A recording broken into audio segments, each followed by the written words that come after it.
Hi there, Kendra Tolbert here. I'm a registered dietitian and yoga teacher, and I specialize in women's health and fertility.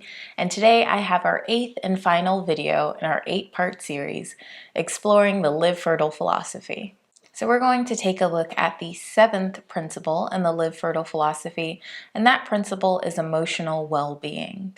Pretty much everything that we've talked about up until this point really has been supporting your emotional well-being, because remember, you are an integrated whole. You are not separate bits and pieces. So what you do to support your physical health, your reproductive health, is also going to have an impact on your overall well-being, and that includes your emotional well-being. For people with PCOS and for those who have received an infertility diagnosis, mental health really does need to be given more attention. I feel like so often, again, we focus on the physical and we forget the other aspects of a person. Without question, there are all sorts of mental health conditions that are associated with PCOS. So it's really important that people with PCOS receive mental health support.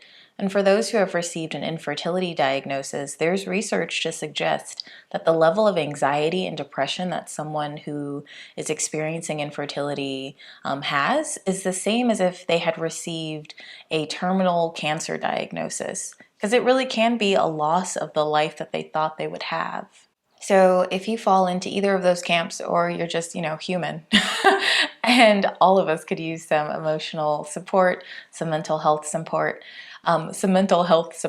I definitely recommend that you reach out to a professional. I am not a mental health expert. I do have some training in counseling and psychology and behavior change as a dietitian, but mental health really is outside of my scope of practice. And so I do encourage you to reach out to someone either in your community, or there are mental health professionals who meet with people virtually. So I'm actually going to share some of my favorite mental health professionals who specialize in PCOS and who specialize in fertility. So make sure that you check out their Instagram, their website, and I think a few of them actually have a YouTube channel as well. So check them out. Here they are. First up, we have Dr. Lori Johnson. Dr. Lori Johnson specializes in infertility trauma and pregnancy loss and grief.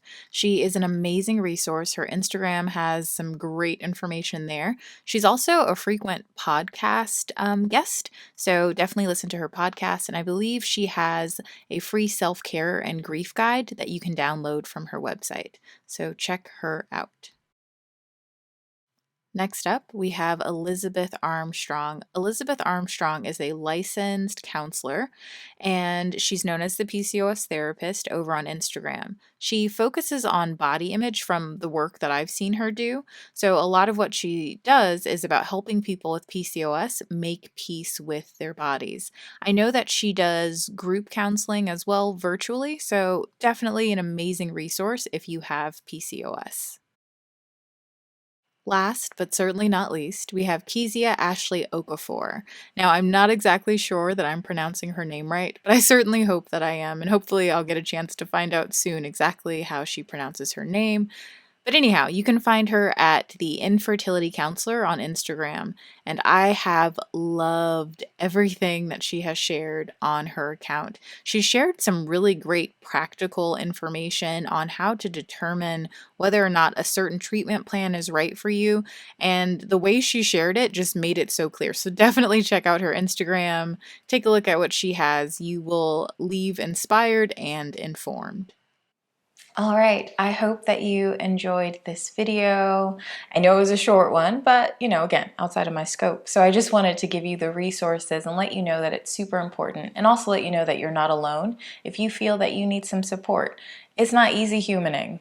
It's not easy at all, and we could all use some help doing it. All right, I hope that you enjoyed this. As I said before, be well and bye for now.